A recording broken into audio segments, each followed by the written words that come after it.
Please at arms.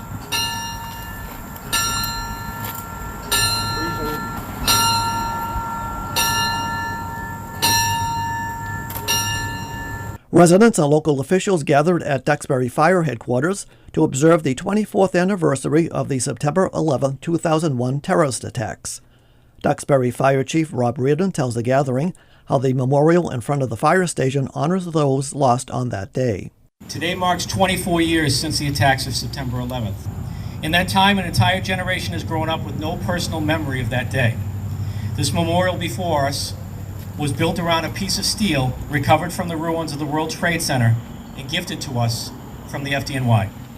It is a witness to history, a symbol of strength forged in tragedy.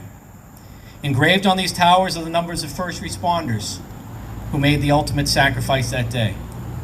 Firefighters, police officers, paramedics who ran towards danger when everyone else was running out. But the toll did not end on September 11th. Since that day, 306 more first responders have died from illnesses directly connected to their service at Ground Zero. They too are part of the same story of sacrifice. Their names may not be engraved here, but their memory must live on. This memorial has become a place of connection for our community. Chief Reardon says the events of 9/11 must be remembered.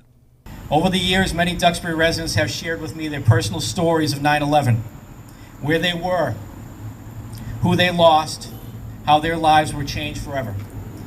That is the power of remembrance. It ties us together across generations, across miles, and across time. And so as we stand here today, let us remember not only the tragedy, but also the extraordinary unity that followed.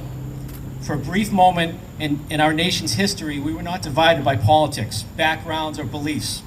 We were united by grief, by compassion, and by the determination to carry on.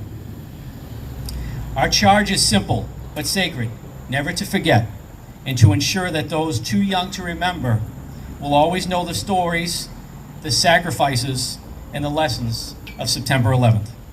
State Senator Patrick O'Connor talks about the lessons learned on that tragic day. It's incredibly important to keep this day alive and that memory alive of all those people who lost their lives, the conflicts that followed, and the tens of thousands of Americans who died or were wounded in the battles that resulted in the war on terror. And it's also important to keep alive the lessons we learned on 9/11, the strength, the humanity, choosing unity over division. All of those lessons still incredibly needed in a very challenging world and very challenging country that we live in right now. State Representative Ken Sweezy says the lessons of 9/11 have been carried on. This is a day that, for many people, we are America before 9/11 and we are America after 9/11.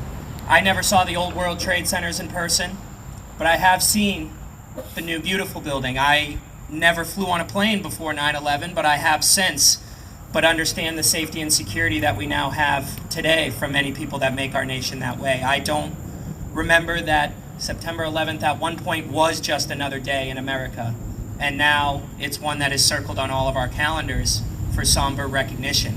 I do remember not only the horrible pictures from that day that we have, but the heroic gestures of regular everyday citizens and our first responders, particularly the 343 firefighters that we lost that day, and all first responders that we lose rushing towards danger. Police Chief Michael Carbone says that ceremonies keep alive the remembrance of 9/11. Today's ceremony was absolutely spectacular and beautiful. Chief Reardon does this every year, and every year it just gets more meaningful as time goes on because, like he mentioned, there are so many that weren't around in 2001 that hear about this tragic incident and don't really understand or grasp what really happened that day. And, and like in my speech where I mentioned how memorable it is to realize that so many people realize what they were doing that day. And again, it's something that it's in our back of our minds. It'll never go away. And we'll remember this, and we'll remember the lives that were lost and the heroes that day who saved many lives forever. Chief Reardon says the memorial at fire headquarters was gifted by a New York City firefighter. This memorial, the piece of steel, was delivered by an FDNY firefighter. He brought it all the way here in his personal car. It was cut by a member of FDNY Rescue 1.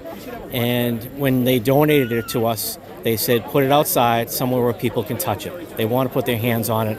And he said leave the steel natural, because when it rains, you're going to see some of the rusting staining below it, and it's almost like that piece of steel is crying. Joe Crean, the director of the Regional Dispatch Center, also spoke of how the critical work of New York City fire dispatchers on 9/11 should be honored. Reporting from Duxbury, Tom Gorman, WATD News.